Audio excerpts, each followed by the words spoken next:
All right, guys, so we're probably, I want to say maybe 5 days in from the last video.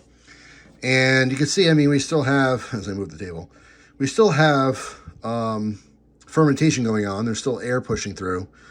But I'm going to switch from this contraption with the very, very dirty hose over to the actual airlock.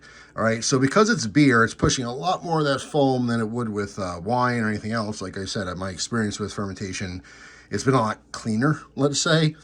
But yeah, it pushed a ton of foam through. So if you didn't do this step and you just put the airlock on, it would have made a huge mess. All right, you can see probably on the bottom, there's the sediment. That's actually spent yeast that was pushed all the way through. That's what's filling our hose here, which is nasty. So we're gonna go ahead and switch over the airlock. All right, once I'm done, I'll show you what that looks like.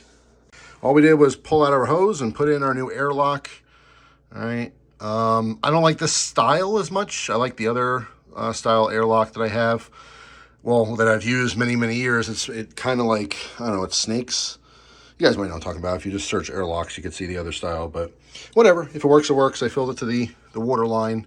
I haven't used one of these before, but you can see the idea is that no air can come into this bottle. You can only escape the gases anyway. All right, so we should have bubbles. I mean, if it's still aggressive, I don't know if you can tell, but there's, see those little bubbles going up? Every one of those little tiny bubbles, right, fills the airspace, and eventually the pressure pushes a little air bubble out the bottom and, to the top. But anyway, so we can see in there, we got our beer, we have our head, and we have a bunch of nasty spent yeast. All right, so what I have to do is clean the hose. I already started cleaning the hose, but it's not like it just rinsed away. Obviously, you could see there's a lot of air and dead yeast, so I don't know how to scrub the inside of that hose.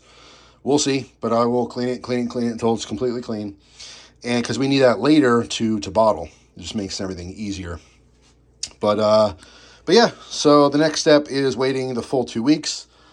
And again, just want to make sure this is done fermenting. If it takes longer than 2 weeks, it certainly will wait, but we do not want any more bubbles. We don't want the yeast eating anything, because once we put this in the bottle, we want to, put a little sugar, and that conditions the bottle. What that's going to do is it's going to allow it to carbonate itself. So whatever yeast is left, it eats on the new sugars, creates more bubbles. That's our carbonation. But I've been warned by many people about bottle bombs. Bottle bombs are exactly what they sound like. What ends up happening is if there's too much sugar, or if there's a wild yeast that's in there, or bacterial infection or whatever, there's a bunch of reasons why, but you get too much pressure in the bottle and they explode. Because once you bottle this, we want to wait another 2 weeks for that to fully carbonate, and then of course you can drink your beer. But so yeah, I mean, there's still some stuff to do and things to know. But yeah, that's pretty much it for now, I believe. Oh, I think I missed it. There might have been I think there was a bubble. Was there a bubble? That's exciting, because it still should be bubbling. Obviously, like I said, you can see all those little tiny ones accumulating in there. So, still doing its thing. Still making beer. But anyway, that's it for now. Thanks for watching. Hope you guys have a wonderful day, and I'll see you tomorrow with a brand new video. Take care.